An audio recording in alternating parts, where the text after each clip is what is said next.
मिश्राज IAS academy में आप सभी का स्वागत है। हम लोगों ने कॉन्स्टिट्यूशन के पोर्शन में कॉन्स्टिट्यूशन और पॉलिटी के हिस्से में जो कि यूपीएससी और स्टेट पीएससी में और दूसरे कई कॉम्पिटिटिव एग्जाम में आपके लिए बहुत ही ज़्यादा यूजफुल होते हैं, उनके ऊपर लगातार आपको वीडियोस देने का प्रयास कर रहे हैं। इसके अलावा इकोनॉमिक्स और फोर्थ पेपर जो यूपीएससी और स्टेट पीएससी में एथिक्स का है, वो भी हमने काफ़ी सारे उसमें वीडियोस आपके इस चैनल पर हमने दिए हैं। तो आज हम लोग बेसिकली कॉन्स्टिट्यूशन के टॉपिक पर चर्चा करने जा रहे हैं। यहाँ पर सबसे पहले तो ये याद दिलाना चाहेंगे कि इस कॉन्स्टिट्यूशन के अंतर्गत हम लोगों ने formation of constitution, schedules of the constitution और साथ ही साथ भारतीय संविधान के निर्माण में इंफॉर्मेशन ऑफ कॉन्स्टिट्यूशन किन किन देशों के संविधान से हमने मदद ली है, उसके ऊपर हमने विस्तृत चर्चा की है। अब यहाँ पर एक बहुत महत्वपूर्ण टॉपिक आता है, salient features of Indian constitution. यानी कि कॉन्स्टिट्यूशन में हम अगर पूरा कॉन्स्टिट्यूशन पढ़ें तो उसके अंतर्गत हमें क्या क्या विशेषताएं नजर आएंगी। तो यहाँ पर ये एक बड़ा टॉपिक है और हम यहाँ पर एक यूनिक तरीके से आपके सामने चीजों को लाएंगे। जनरली ये देखने को मिलता है कि salient features of Indian constitution की जब बात होती तो एक साथ ही बहुत सारे फीचर्स जो है थोड़ा थोड़ा करके एक्सप्लेन कर दिया जाता है। यहाँ पर ये हमारा पहला इंट्रोडक्टरी टॉपिक है, salient features of Indian constitution में। इसमें सबसे पहले तो हम आपको ये जो 16 कैरेक्टरिस्टिक है इनका नाम बता देते हैं। इसके अलावा आपको हम एक एक करके ये जितने भी कैरेक्टरिस्टिक हैं एक या दो करके अलग अलग वीडियोस में हम आपके जो कैरेक्टरिस्टिक है उस कैरेक्टरिस्टिक के अंदर क्या क्या चीजें हैं वो भी हम आपको बताएंगे। अब आप सोच रहे होंगे कि इसका क्या फायदा होगा। इसका आपको फायदा ये मिलेगा कि अगर मान लीजिए कोई क्वेश्चन आ जाता है कि भाई सेकुलर स्टेट, इंडियन कॉन्स्टिट्यूशन की एक कैरेक्टरिस्टिक है सेकुलर स्टेट, और उसके ऊपर आपको 150 वर्ड या 200 या 250 वर्ड लिखना है तो आपको मदद मिलेगी। अगर मान लीजिए आपको पूछ दिया फंडामेंटल ड्यूटीज और आपको मान लीजिए उसके ऊपर पूछ दिया कि 150 वर्ड या 200 या 250 वर्ड में लिखिए, तो आपको उसमें लिखने को मिलेगी। तो इस तरह से हम अलग अलग टॉपिक पर जा करके आपको थोड़ा डिटेल में बताने का प्रयास करेंगे। लेकिन आज की क्लास में सबसे पहले हम लोग चर्चा करते हैं इंडियन कॉन्स्टिट्यूशन के जो सैलिएंट फीचर्स हैं उसके बारे में। हाँ, एक महत्वपूर्ण जानकारी और थी कि देखिए ये जो हमने चैनल शुरू किया है इसको सब्सक्राइब जरूर कर लीजिएगा। सब्सक्राइब करने के साथ साथ इस पे कमेंट और लाइक भी कर सकते हैं, शेयर करिए दूसरे लोगों के साथ। इसलिए मैं आपसे ये रिक्वेस्ट कर रहा हूं क्योंकि बहुत सारी महत्वपूर्ण जानकारी और बहुत सारे यूपीएससी, स्टेट पीएससी और कॉम्पिटिटिव एग्जाम्स के लिए हम बहुत सारे यूजफुल मटेरियल्स आप तक पहुंचाने का प्रयास कर रहे हैं। तो अगर आप हमारे इस चैनल से जुड़ते हैं तो आपको भी फायदा होगा और जो लोग आपसे जुड़े हुए हैं उनको भी ये फायदा मिलने वाला है। तो इसीलिए आप सभी लोग हमारे इस चैनल को सब्सक्राइब करिए और साथ ही साथ इसे शेयर करने का भी प्रयास करिए। तो आइए देखते हैं सबसे पहले सैलिएंट फीचर्स में इंडियन कॉन्स्टिट्यूशन के कि कौन कौन सी विशेषताएं हैं जो भारतीय संविधान में एक सरसरी तौर पर हमको दिखाई पड़ती है। यानी कि ऊपरी तौर पर अगर हम बात करें तो भारतीय संविधान की कौन कौन सी विशेषताएं। तो एक विशेषता आप जाएंगे कॉन्स्टिट्यूशन की कैरेक्टरिस्टिक में तो सबसे पहले आपको दिखेगा लेंथीएस्ट रिटन कॉन्स्टिट्यूशन। यानी भारत का जो संविधान है ये संविधान लेंदी है और रिटन है, यानी कि बहुत बड़ा है और लिखित है। तो एक लाइन आप ध्यान रखिए, अभी लेंदीएस्ट एंड रिटन कॉन्स्टिट्यूशन के ऊपर तो हम इसी क्लास में आपसे चर्चा भी करेंगे डिटेल में कि क्यों ऐसा बोला गया है। तो लेंदीएस्ट एंड रिटन कॉन्स्टिट्यूशन। दूसरी कैरेक्टरिस्टिक देखिए, ड्रॉन फ्रॉम वेरियस कॉन्स्टिट्यूशन। बहुत सारे विश्व के दूसरे संविधानों से हमने इसकी विशेषताओं को ली है। इसके ऊपर अलग एक वीडियो आपके पास मौजूद है जिसको आप पढ़ सकते हैं कि किस देश से क्या विशेषता ली गई है। कैरेक्टरिस्टिक के अंतर्गत भी हम इसकी विस्तृत चर्चा आपसे अलग से करेंगे। तीसरी विशेषता देखेंगे, तीसरी विशेषता है blend of rigidity and flexibility. यानी भारत का जो संविधान है वो कठोर भी है और साथ ही साथ फ्लेक्सिबल है। इसके ऊपर भी विस्तृत चर्चा होगी, लेकिन संक्षेप में आपको बता दें कि ये रिजिडिटी और फ्लेक्सिबिलिटी का मतलब क्या है।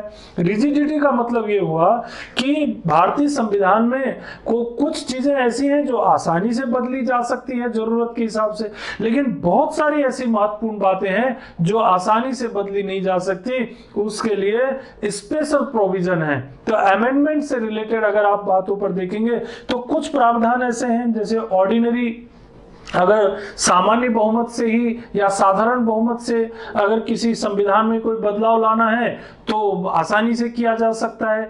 जैसे राज्य का या किसी राज्य की सीमा में कोई बदलाव करना हो, या राज्य की दो सीमाओं को, क्षेत्र को मिला करके कोई नया राज्य बनाना हो, ये सब साधारण बहुमत से किया जा सकता है। इसके लिए अलग से कोई विशेष बहुमत, स्पेशल मेजोरिटी की जरूरत नहीं पड़ती। लेकिन वहीं पर ऐसे बहुत से प्रावधान हैं जो आसानी से नहीं किए जा सकते, उसके लिए आपको संविधान में स्पेशल मेजोरिटी और कुछ प्रोविजन तो ऐसे हैं जिनके लिए आपको राज्यों से सहमति की जरूरत होगी। तो जब आपको इस टॉपिक पर हम डिटेल में बताएंगे वहां पर आपसे चर्चा होगी।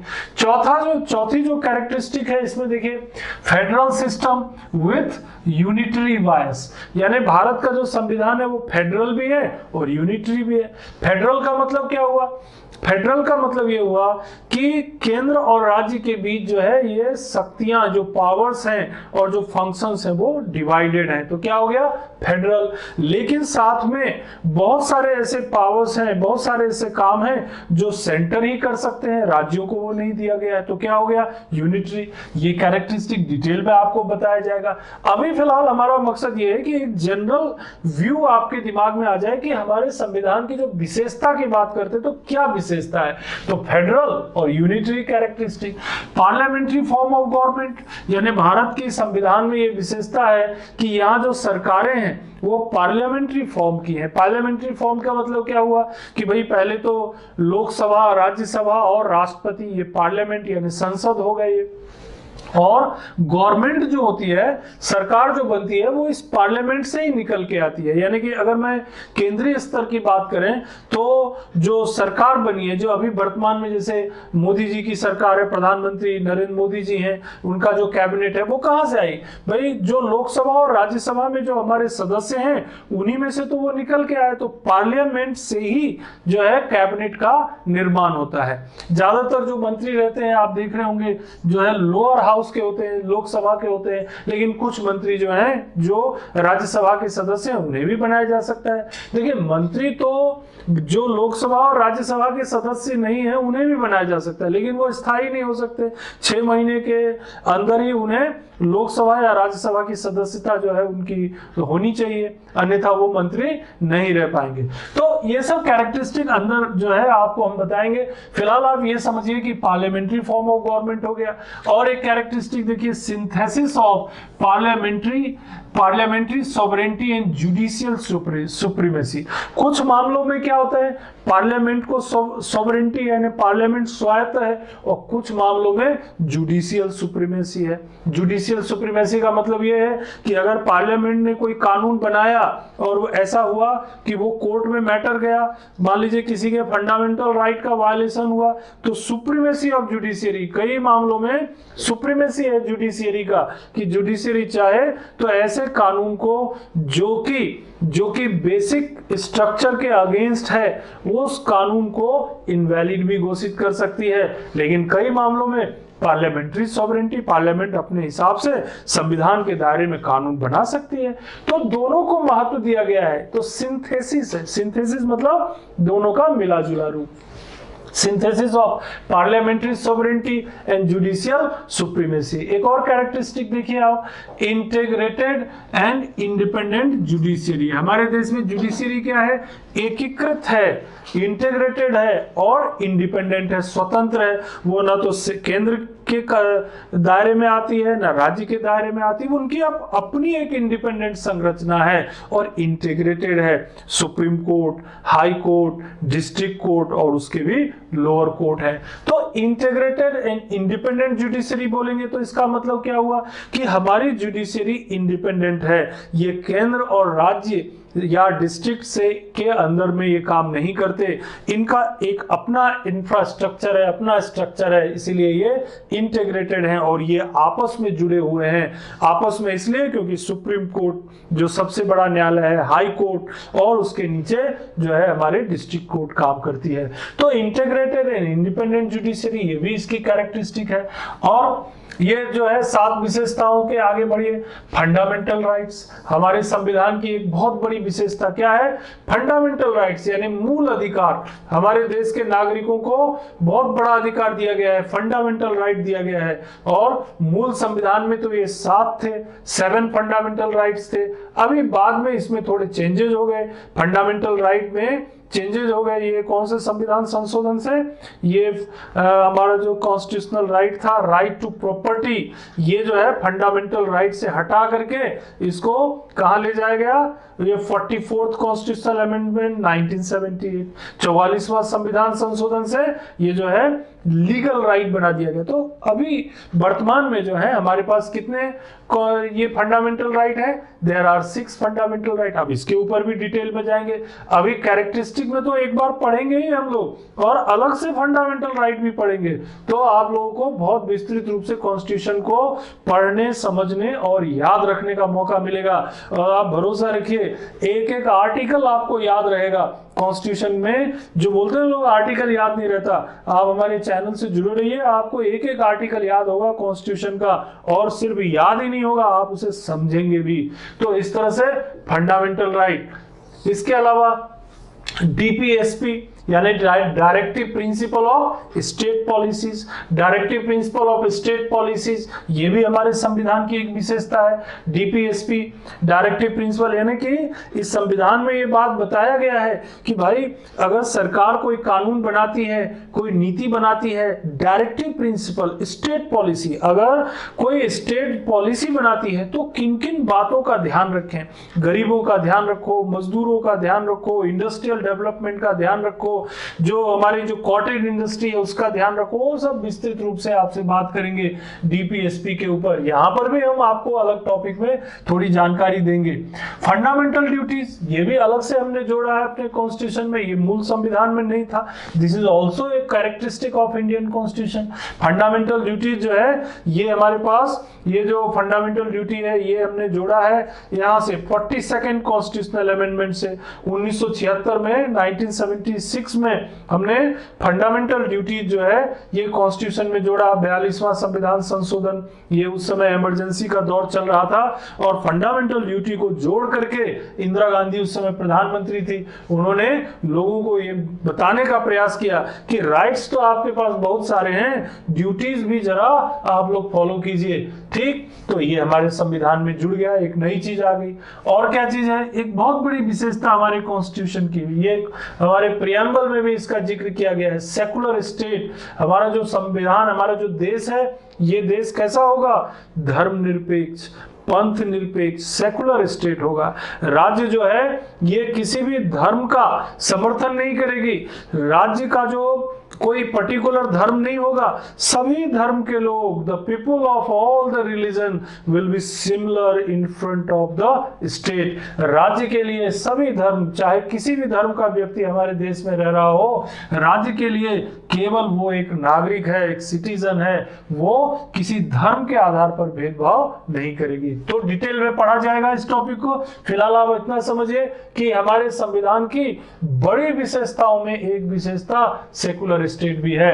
And universal adult franchise, universal adult franchise मतलब सार्वभौमिक, सबको वोट देने का अधिकार। अब सबको से मतलब ये नहीं कि 15 वर्ष के बच्चे को भी, 15 वर्ष के बच्चे को वोट देने का अधिकार नहीं है, लेकिन 18 वर्ष अगर पूरा हो जाता है, 18 वर्ष की उम्र अगर हो जाती है तो वोट देने का अधिकार जो है नागरिकों को मिल जाता है। तो यूनिवर्सल यानी कि सीमित नहीं किया। ब्रिटिश शासन काल में भी कुछ समय तक जो चुनाव होते थे उसमें वोट देने का अधिकार था लोगों को, लेकिन सीमित था। पता चला कुछ ही लोग वोट डाल सकते थे, वो क्या है रेस्ट्रिक्ट कर देते थे। इतना जिनका एजुकेशन होगा, जो लोग जो है जो टैक्स पे करते हो, जो एजुकेटेड हो, जो इस पर्टिकुलर धर्म जाति का पालन करते हो, मतलब ऐसे ऐसे रेस्ट्रिक्शंस होते थे जिसके कारण क्या हो जाता था, वो यूनिवर्सल नहीं कहा जा सकता। यहाँ पे क्या हो गया यूनिवर्सल। किसी भी जाति, किसी भी धर्म, किसी भी वर्ग, किसी भी संप्रदाय, किसी उम्र में एक रेस्ट्रिक्शन लगा दिया कि व्यक्ति थोड़ा सा समझदार होना चाहिए। तो उम्र के आधार पर तो यूनिवर्सल एडल्ट फ्रेंचाइज की बात हो गई कि भाई आप जो है एक सर्टेन एज से ज्यादा के होंगे तो किसी भी जाति धर्म वर्ग के होंगे, आपको वोट डालने का अधिकार होगा। Number 13 single citizenship. अब देखिए सिंगल सिटीजनशिप की बात इसलिए हो रही है क्योंकि भारत का जो संविधान है उसमें सभी लोगों को, चाहे देश के किसी भी कोने में रह रहे हो, चाहे वो जम्मू कश्मीर में रह रहे हो, चाहे कन्याकुमारी में रह रहे हो, चाहे वो अरुणाचल प्रदेश में रह रहे हो, चाहे गुजरात के कच्छ में रह रहे हो, सबकी नागरिकता क्या है, इंडियन, भारतीय नागरिक। हाँ, पहले जो है कश्मीर एक ऐसा राज्य था जहां का एक अलग संविधान था। आर्टिकल 370 के तहत उन्हें कुछ विशेष अधिकार दिए गए थे, वो भी एक अलग टॉपिक है विस्तृत। तो लेकिन अब क्या हो गया, जब आर्टिकल 370 को ही समाप्त कर दिया गया तो उनका जो संविधान अलग से दिया गया था अधिकार, वो भी समाप्त हो गया। तो अब तो आप बिल्कुल कह सकते हैं कि सिंगल सिटीजनशिप कन्याकुमारी से कश्मीर तक और इधर पूर्व से लेकर पश्चिम तक हर एक व्यक्ति की एक ही नागरिकता होगी, उसे दोहरी नागरिकता नहीं है। जबकि अगर यूएसए में जाएंगे तो वहां पर संघ की नागरिकता अलग है और जिस राज्य में रहते हैं वहां की नागरिकता अलग होती। तो दोहरी नागरिकता है यूएसए में, संयुक्त राज्य अमेरिका में ड्यूअल सिटीजनशिप है और भारत में सिंगल सिटीजनशिप का प्रावधान है। यह भी विस्तृत टॉपिक है, इस पर भी चर्चा करेंगे। ये जितने भी टॉपिक आपको यहाँ देखने को मिल रहा है, जिसको हम संक्षेप में अभी आपको बता रहे हैं कैरेक्टरिस्टिक के अंतर्गत, इन सब बिंदुओं के ऊपर हम कैरेक्टरिस्टिक के अंदर ही आपको थोड़ी सी विस्तृत चर्चा भी करेंगे और अलग से जब ये टॉपिक आएगा जैसे सिंगल सिटीजनशिप तो वो अलग से पढ़ने को मिलेगा। फिलहाल देखिए 13 विशेषताएं हो गई। 14वीं विशेषता 14th कैरेक्टरिस्टिक है कि हमारे देश में एक तरफ जहां हमने बहुत सारे नियम बनाए, संविधान के अंतर्गत बहुत सारी विशेषताएं रखी, वही देखिए कुछ चीजें ऐसी बनाई जो प्रशासन को चलाने के लिए बहुत जरूरी था। इंडिपेंडेंट बॉडीज, ये जो है शासन के कंट्रोल में नहीं है, ये इंडिपेंडेंट है। जैसे उदाहरण के लिए देखिए इलेक्शन कमीशन, चुनाव कराना है तो इलेक्शन कमीशन इंडिपेंडेंट बॉडी। देखिए सीएजी, अगर जो सरकार के विभागों में, मंत्रालयों में, विभागों में जो पैसा खर्च होता है उसकी जांच करना है, ऑडिट करना है तो controller and auditor general of India, article 148 to 151 अलग से संविधान में व्यवस्था है। इलेक्शन कमीशन आर्टिकल 324 अलग से व्यवस्था है। यूपीएससी, संघ लोक आयोग, संघ लोक सेवा आयोग, यूनियन पब्लिक सर्विस कमीशन, ये भी अलग से व्यवस्था। क्यों?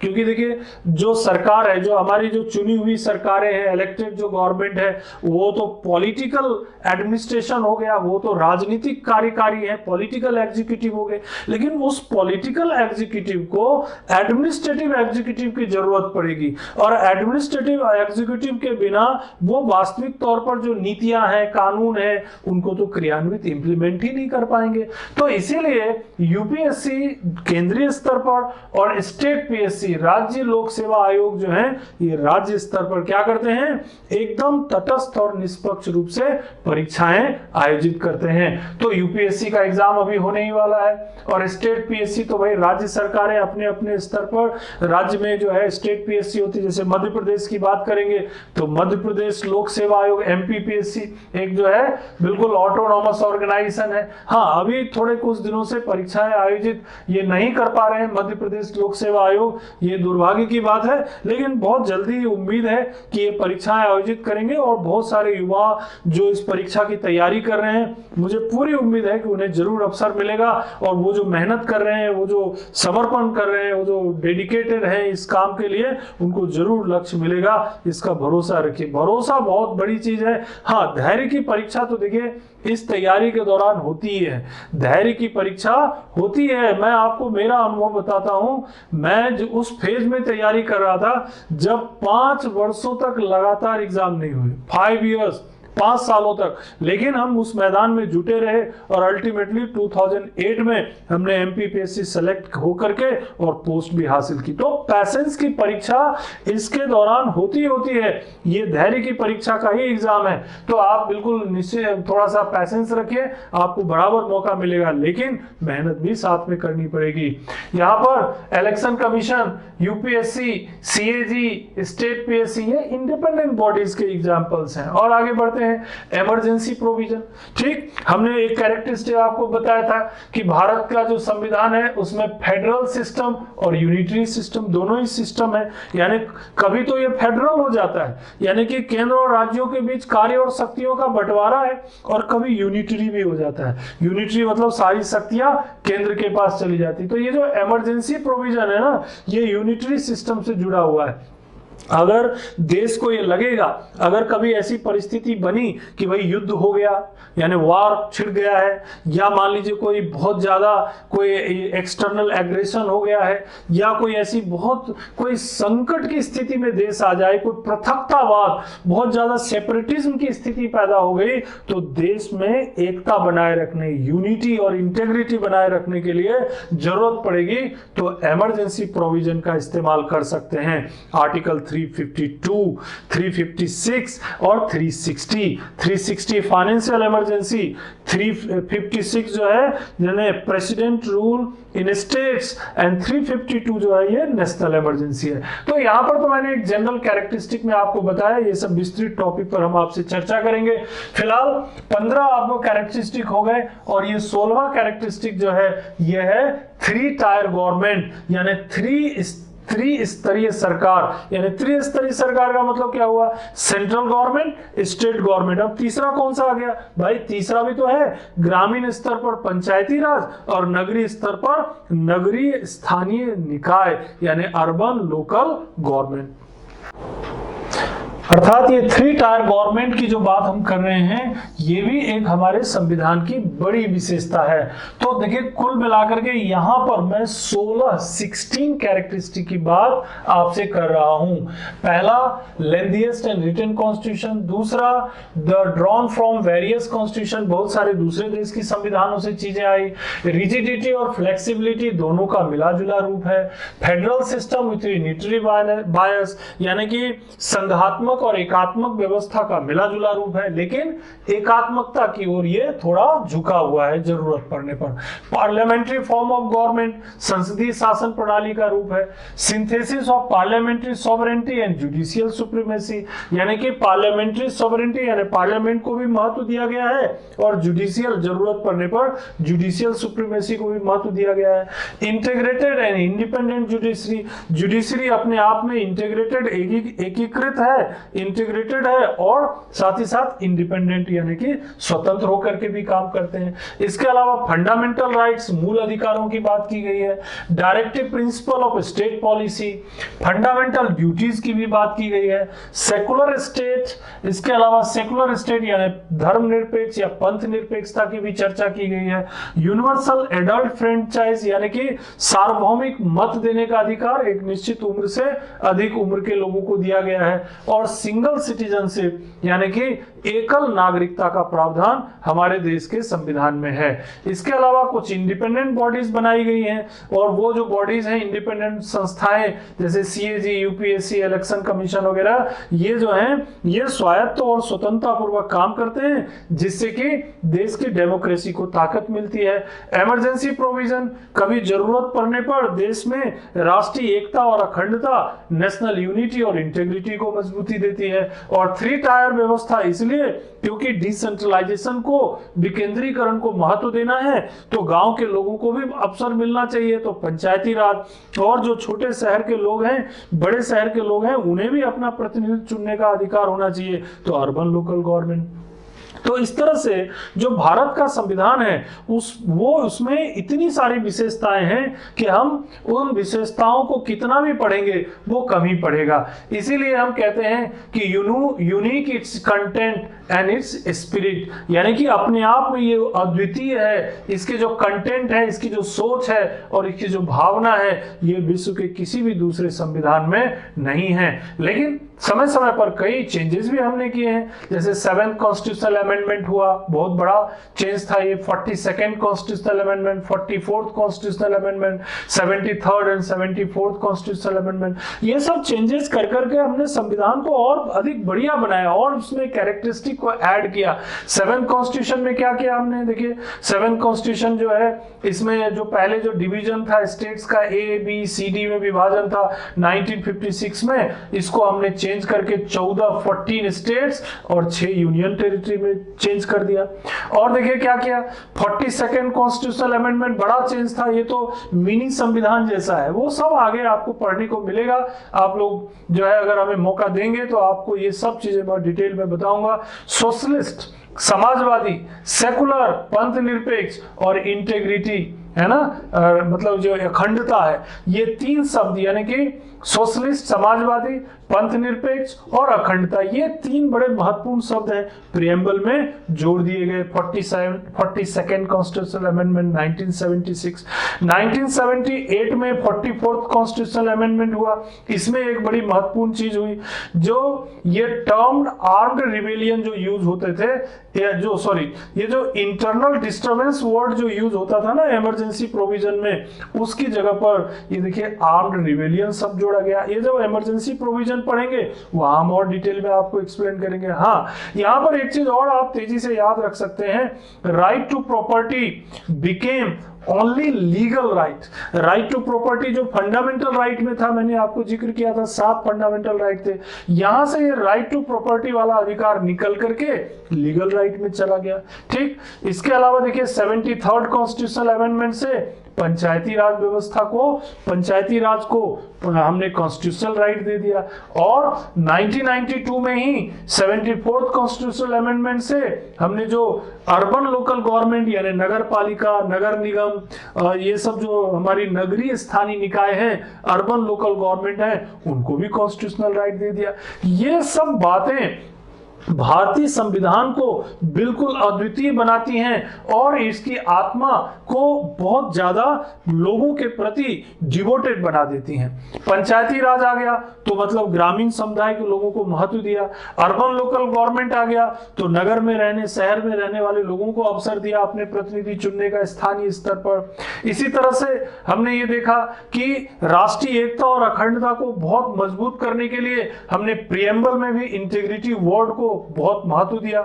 सेकुलर इसलिए कि हर एक धर्म और हर एक कोई भी किसी भी धर्म के व्यक्ति को ये महसूस ना हो कि ये देश जो है हमारे साथ कोई भेदभाव करती है, तो इसीलिए वहां पर सेकुलर शब्द प्रियम्बल में हमने जोड़ दिया। और सोशलिस्ट, समाजवादी भावना, यानी सबको बराबरी से आगे बढ़ने का अवसर मिले, तो सोशलिस्ट विचारधारा, इसको भी हमने प्रियम्बल में जोड़ दिया। अब ये सब शब्द जो है ये धीरे धीरे व्यापक शब्द हैं, बड़े रूप में आपके सामने आएंगे जब आप कॉन्स्टिट्यूशन को आगे पढ़ते जाएंगे। तो यहां पर मैं आपको इसकी जो सबसे पहली विशेषता है लेंथीएस्ट एंड रिटन कॉन्स्टिट्यूशन की, इस पर एक संक्षिप्त चर्चा कर देते हैं और उसके बाद हम धीरे धीरे आपकी इसकी अलग अलग कैरेक्टरिस्टिक्स पर भी आपको हम वीडियोस प्रोवाइड करेंगे जो बहुत काम के होंगे अलग अलग परीक्षाओं में। तो यहां पर देखिए लेंथीएस्ट एंड रिटन कॉन्स्टिट्यूशन से क्या मतलब है हमारा।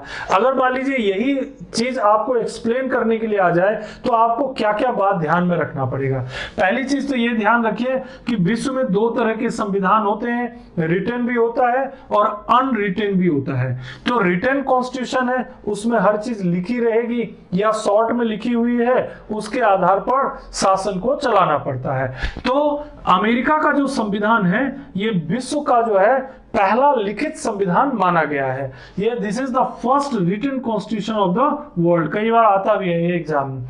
इसके अलावा पुराने कॉन्स्टिट्यूशन में जो अनरिटन या ट्रेडिशन पर आधारित जो कॉन्स्टिट्यूशन है उसमें ब्रिटेन का संविधान आता है। अब भारत की स्थिति क्या है? तो भारत की स्थिति यह है कि हम लोगों ने रिटन कॉन्स्टिट्यूशन बनाया है, और रिटन भी कोई मामूली नहीं, हमारी रिटन की भी आप देखेंगे तो lengthiest, comprehensive, elaborated and detailed document. हमारा जो संविधान है ये विश्व का सबसे लेंथी, सबसे कॉम्प्रिहेंसिव, सबसे ज्यादा कॉम्प्रिहेंसिव यानी विस्तृत, और इलैबोरेट यानी व्याख्या किया हुआ और विस्तृत संविधान है। अब इसको जितने शब्द आप जोड़ सकते हैं, विस्तृत, व्यापक, बहुत विस्तृत जानकारी वाला, ये हमारा संविधान है। तो ये इसकी कैरेक्टरिस्टिक है, यानी भारत का संविधान रिटन कॉन्स्टिट्यूशन में आएगा, लेकिन ये बहुत ज्यादा लेंथी, कॉम्प्रिहेंसिव एंड इलैबोरेट है। अगर शुरुआती दौर पर बात करेंगे, 26 नवंबर 1949 को जब संविधान को जो है लागू किया गया था, पूरी तरह नहीं लेकिन लागू किया गया था, इनिशियली इम्प्लीमेंटेशन हुआ था, तो हमारे पास देखिए एक तो प्रीएम्बल था, है ना, जो प्रपोजल जो हमने आपको बताया था, जो प्रस्ताव जो जवाहरलाल नेहरू ने रखा था, उस प्रस्ताव के आधार पर ये हमारा प्रीएम्बल तैयार हो गया था। तो प्रीएम्बल बहुत महत्वपूर्ण है, यानी पूरे संविधान की का सार है, ये समरी एसेंस है यहाँ पर कि संविधान में क्या होना है, ये प्रीएम्बल में आता है। तो प्रीएम्बल है 395 आर्टिकल्स, 22 पार्ट्स एंड कितने शेड्यूल थे उस समय? 8 शेड्यूल थे। तो ये आपको ध्यान रखना है कि जब संविधान लागू किया गया था इनिशियली, उस समय हमारे पास 395 आर्टिकल्स, 22 पार्ट्स एंड 8 शेड्यूल्स थे। अब उसमें चेंजेस होते गए, कुछ हमने जोड़े, कुछ हमने घटाए, तो धीरे धीरे इसमें चेंजेस होते गए। जैसे देखिए हमने 20 आर्टिकल्स अलग अलग कारणों से हटा दिए। पार्ट 7 जो है इसको भी हमने डिलीट कर दिया। कौन सा पार्ट? 7, इसकी जरूरत नहीं थी, इसको डिलीट कर दिया।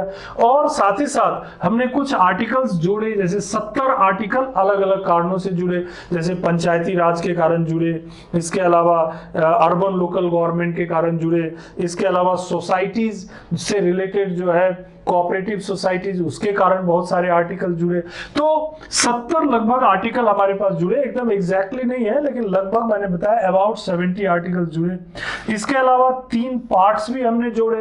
पार्ट 4A जो फंडामेंटल ड्यूटी से रिलेटेड है, इसके अलावा 9A जो म्युनिसिपैलिटी से रिलेटेड है यानी कि अर्बन लोकल गवर्नमेंट से, और इसके अलावा 14A जो कि ट्रिब्यूनल से जुड़े हुए हैं। मतलब जैसे पार्ट वाला पढ़ेंगे ना, जब part of the Indian constitution, वहां पर आपको ये पढ़ने को मिलेगा, तो वो हम अलग से बताएंगे आपको। लेकिन फिलहाल आप ये समझिए कि देखिए अब ये वर्तमान में 395 आर्टिकल से हम लोग बहुत आगे निकल चुके। कहां पहुंच गए?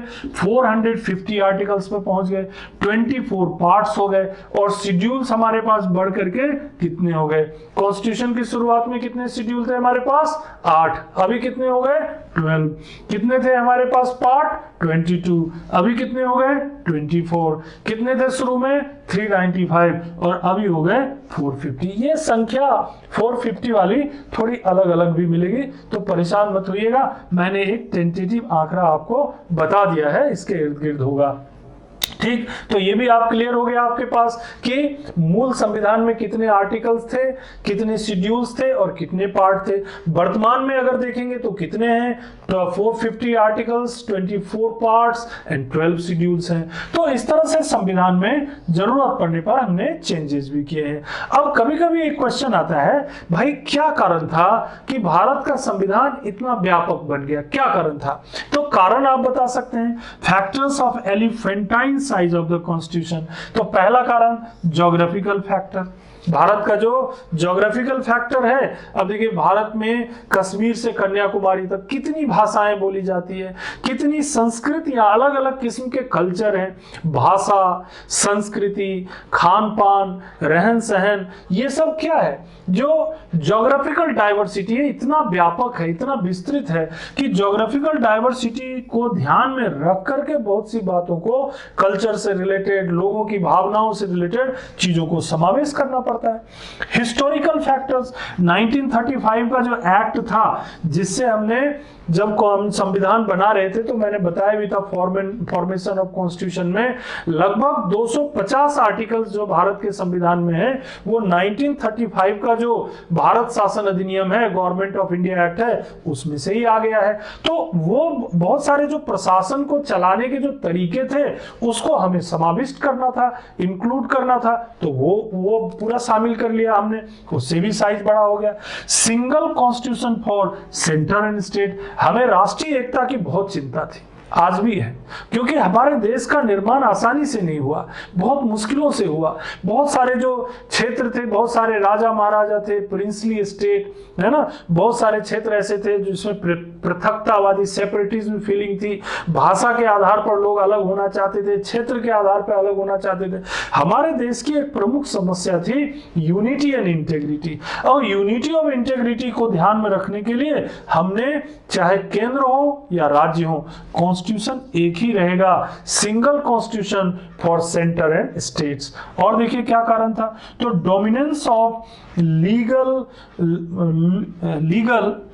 लर्नियरीज और इन द कॉन्स्टिट्यूएंट असेंबली। इसका मतलब ये होता है कि हमारे संविधान में जो डोमिनेंस था वो बड़े बड़े कानूनी दिग्गज थे, उस समय वकील जो थे बहुत ज्यादा थे, शिक्षाविद जो थे वो बहुत ज्यादा थे। तो dominance of legal luminaries in the constituent assembly, संविधान सभा में जो कानूनी जानकार, कानूनी विषयों के जानकार, उनकी बहुत बहुलता थी। तो किसी भी बात पर बहुत ज्यादा चर्चा होती थी और उसके लूप होल्स, उसकी कमियों को बहुत गहराई से समझा जाता था और उसको दूर करने के लिए छोटे छोटे बिंदु बनाए गए थे। यही कारण है कि संविधान में ऐसा कोई भी बिंदु नहीं छोड़ने की कोशिश की गई जिसको लेकर के भविष्य में समस्या खड़ी हो। इसीलिए भारत का संविधान इतना यूनिक है, क्योंकि दूसरे देश के संविधान बनाते वक्त भी या दूसरे देश के लोग भी हमारे संविधान की चर्चा करते हैं। हमारा जो कानून व्यवस्था इसीलिए इतना मजबूत है, क्योंकि हमारी जो जुडिशियरी है इसीलिए इतनी पुख्ता है। छोटी छोटी बातों को भी हमने कॉन्स्टिट्यूशन में उल्लेख किया हुआ है। तो इसीलिए अगले पॉइंट में हमने बताया contains not only fundamental principle of governance also detailed administrative provision। केवल ये जो है केवल फंडामेंटल प्रिंसिपल्स ही नहीं बताए, केवल ये नहीं कि फंडामेंटल राइट या फंडामेंटल ड्यूटीज या जो है डायरेक्टिव प्रिंसिपल्स ये या पार्लियामेंट फॉर्मेशन, यही सब नहीं किया। सरकार को चलाया कैसे जाए, पावर्स का डिस्ट्रीब्यूशन कैसे हो, केंद्र को कौन से पावर रहेंगे, राज्य को कौन से पावर रहेंगे, मंत्रियों का पावर क्या होगा, वो भी सब एक्सप्लेन किया गया है। सीएजी कैसे काम करेंगे, इसके अलावा यूपीएससी कैसे काम करेंगी, इनकी कॉन्स्टिट्यूशनल राइट क्या होंगे, एडमिनिस्ट्रेशन को कैसे चलाया जाए, इसका भी कॉन्स्टिट्यूशन में जिक्र किया गया है। तो परिणाम क्या हुआ, कॉन्स्टिट्यूशन ब्रॉड हो गया, व्यापक हो गया, लेंदी हो गया। तो लेकिन फायदा क्या हुआ, आज जब कोई डिस्प्यूट होता है, कोई विवाद खड़ा होता है तो हम आसानी से हल कर पाते हैं। और इसीलिए जो टकराव होता है अधिकारों को, राइट्स के लोग जो टकराव होता है, उन टकराव को हम संविधान के दायरे में ही हल कर लेते हैं। और एक और महत्वपूर्ण बात, matters which are left to the ordinary legislation और established political conventions have also been included in our constitution. ये भी चीज देखने को आया कई देशों के संविधान में, ये सोच के कि ये तो ट्रेडिशन से हो जाएगा, परंपरा से हो जाएगा, बहुत सारे देशों के संविधान में चीजें छोड़ दी जाती है। जैसे ब्रिटेन का संविधान है तो ट्रेडिशन बेस्ड संविधान ही है, उसमें तो बहुत कुछ लिखा भी नहीं है, ट्रेडिशन से ही काम चल जाता है। हमने कुछ भी नहीं छोड़ा, हमें पता था कि हमारे देश में बहुत सारे अलग अलग जाति के लोग रहते हैं, अलग अलग धर्म के लोग रहते हैं, विविधतापूर्ण संस्कृति है, ज्योग्राफिकल डाइवर्सिटी है, तो विवाद भी बढ़ने की संभावना ज्यादा होगी। तो हमारे जो कॉन्स्टिट्यूएंट असेंबली के लोग थे, खासकर जो हमारी ड्राफ्ट कमेटी के जो लोग थे, जो जैसे डॉक्टर बी.आर. अम्बेडकर, उनकी जो दूरदर्शिता थी वो इसमें काम आती है यहाँ पर कि उन्होंने वो कोई भी पॉइंट नहीं छोड़ा, वो कोई भी कमी नहीं छोड़ी जिसके कारण भविष्य में समस्या खड़ी हो। एस्टैब्लिश्ड पॉलिटिकल कन्वेंशंस जो पहले से ही चल रहे थे उनको भी उन्होंने डिटेल में एक्सप्लेन किया, उसको भी उन्होंने विस्तृत रूप से एक्सप्लेन किया। तो ये कॉन्स्टेंट असेंबली की हमारी खासियत मानी जानी चाहिए कि उन्होंने ऐसी कोई बिंदु नहीं छोड़ी जिसको लेकर के आज भी विवाद खड़े हो। तो उन्होंने बहुत समझदारी से पूरा कॉन्स्टिट्यूशन बनाया और उसमें जो कैरेक्टरिस्टिक आप देखते हैं वो उनकी सोच का ही एक एसेंस है, उनकी सोच का ही एक परिणाम है जो हमें कैरेक्टरिस्टिक के रूप में यहां पर देखने को मिलता है। अब ये कैरेक्टरिस्टिक हमको क्यों पढ़ना चाहिए, क्यों, why should we study the characteristic? अरे भाई, इसमें रटने की कोई बात नहीं है। हमारे देश का कॉन्स्टिट्यूशन है, इस कॉन्स्टिट्यूशन के कारण हम जो है एक पद प्राप्त करते हैं, इस कॉन्स्टिट्यूशन के कारण हमारा जीवन आसान होता है, इसी कॉन्स्टिट्यूशन के कारण हम अपनी दैनिक जिंदगी में दैनिक अधिकारों का उपयोग कर पाते हैं, हम इसी कॉन्स्टिट्यूशन के कारण हमारे ऊपर कोई जो है अनावश्यक कोई दबाव नहीं बना पाता, हमको कोई अत्याचार नहीं कर पाता है। इसी कॉन्स्टिट्यूशन के कारण तो ये सब संभव होता है ना। किसी राजा महाराजा के जमाने में हो सकता था क्या? ये नहीं हो सकता था। तो जिस कॉन्स्टिट्यूशन के कारण आज हम बेहतर जिंदगी जी पा रहे हैं, उस, ठीक है, बहुत सारी कमियां भी होंगी, वो भी एक अलग चर्चा करेंगे अपन, लेकिन उस कॉन्स्टिट्यूशन के कारण, जिसके कारण आज हम बेहतर जिंदगी जी पा रहे हैं, अपने देश में एक नागरिक के रूप में बहुत सारे सुख सुविधाओं का उपभोग कर पा रहे हैं, उस संविधान की विशेषताओं को जानना, समझना और उस संविधान का आदर करना, ये हर नागरिक की ड्यूटी है, हर नागरिक का कर्तव्य है। इसीलिए हम इस कॉन्स्टिट्यूशन की कैरेक्टरिस्टिक को विस्तृत रूप से समझने का प्रयास कर रहे हैं। तो मैंने बहुत सी बातें आपको संक्षेप में यहाँ पर बताने का प्रयास किया। पहली चीज तो ये हमने बताया कि भाई भारतीय संविधान की कैरेक्टरिस्टिक क्या क्या है। तो 16 विशेषताओं को आप ध्यान रखिए। कई प्रश्न तो इन 16 विशेषताओं से ही आप कर लेंगे, आपको बहुत ज्यादा रटने की भी जरूरत नहीं पड़ेगी। Parliamentary form of government, judicial और ये parliamentary sovereignty and judicial supremacy, integrated and independent judiciary, single citizenship, universal adult franchise, secular state, fundamental duty, DPSP, fundamental right, है ना। बहुत सारी जो ऑर्गेनाइजेशन बनाए हमने, इंडिपेंडेंट बॉडी, इमरजेंसी प्रोविजन, ये सब कैरेक्टरिस्टिक आप आसानी से याद रख सकते हैं, कोई बड़ी बात नहीं। फिर हमने आपको बताया कि देखिए संविधान में हमने समय समय पर बदलाव भी किए। क्या क्या बदलाव किए? तो देखिए 42nd कॉन्स्टिट्यूशनल अमेंडमेंट से कुछ चेंजेस किए। यहां पर मैंने संक्षेप में आपको बता दिया है 2-3 बिंदु कि आप याद रखने की प्रक्रिया जो है आप बेहतर कर पाएंगे। बाकी 42nd कॉन्स्टिट्यूशनल अमेंडमेंट तो एक मिनी कॉन्स्टिट्यूशन है, उसमें तो बहुत सारे बिंदु आएंगे, तो जब कॉन्स्टिट्यूशनल अमेंडमेंट पढ़ेंगे वहां डिटेल में बताएंगे। तो यहां पर देखिए 42nd कॉन्स्टिट्यूशनल अमेंडमेंट में क्या चेंजेस हुए? फंडामेंटल ड्यूटी जोड़ी गई, सोशलिस्ट सेकुलर इंटेग्रिटी वर्ड जो है प्रियम्बल में जोड़ा गया। 7th कॉन्स्टिट्यूशनल अमेंडमेंट लोग कम याद रख पाते हैं, इसमें क्या किया गया? तो पहले जो था ये हमारे राज्यों का विभाजन ABCD के आधार पर था, अब इसको क्या कर दिया गया? यहाँ पे चेंज करके 14 स्टेट्स और 6 यूनियन टेरिटरी में बदल दिया गया। 7th constitutional amendment. 44th भी महत्वपूर्ण था, ये भी हमने जिक्र किया। यहाँ पर देखिए ये जो इंटरनल डिस्टर्बेंस टर्म के कारण जो समस्याएं खड़ी होती थी, इसके जगह पर आर्म रिबेलियन शब्द लाया गया और राइट टू प्रॉपर्टी को फंडामेंटल राइट से हटा करके लीगल राइट में लाया गया। 73rd और 74th कॉन्स्टिट्यूशनल अमेंडमेंट ये हमारे कॉन्स्टिट्यूशन में डिसेंट्रलाइजेशन का, जो विकेंद्रीकरण का जो महत्व है उसको स्थापित करते हैं। फिर हमने ये बताने का प्रयास किया कि आखिर हमारे देश के संविधान इतना बड़ा विशाल कैसे बन गया। तो आपको ये बताने का प्रयास किया कि देखिए हमारे देश का संविधान जो है लिखित संविधान है, बड़ा और विशाल इसलिए है क्योंकि हमने इसमें बहुत सारी चीजों को सोचा। हमने ये सोचा हमारी ज्योग्राफिकल डाइवर्सिटी के कारण कोई प्रॉब्लम ना हो। हमने जो ब्रिटिश शासन काल के दौरान जो हमने अनुभव हासिल किए इतने सालों, 150-200 सालों का, उस अनुभव को हम खोना नहीं चाहते थे। उसमें बहुत सी अच्छी बातें थी, उसको हमने 1935 के एक्ट से ले लिया। इसके अलावा हम राष्ट्र की एकता अखंडता के प्रति बहुत ज्यादा अपने आप को जिम्मेदार महसूस करते थे, तो हमने सिंगल कॉन्स्टिट्यूशन फॉर सेंटर और स्टेट को ले लिया। इसके अलावा हमने ये भी ध्यान रखा कि हमारे देश में बहुत सारे उस समय जो लर्नेड पीपल थे, जो लीगल जो काम करने वाले लोग थे, कानूनी जानकार थे, उनके विचारों और शिक्षाविदों को भी हमने पूरा महत्व दिया। एडमिनिस्ट्रेशन चलाने तक के जो तरीके थे उसका भी हमने इसमें जिक्र किया संविधान में। इसीलिए कोई भी बात न छूटे, कोई भी बात न छूटे, इस बात को ध्यान में रखते हुए हमने संविधान बनाया। इसीलिए हमारा संविधान विशिष्ट है।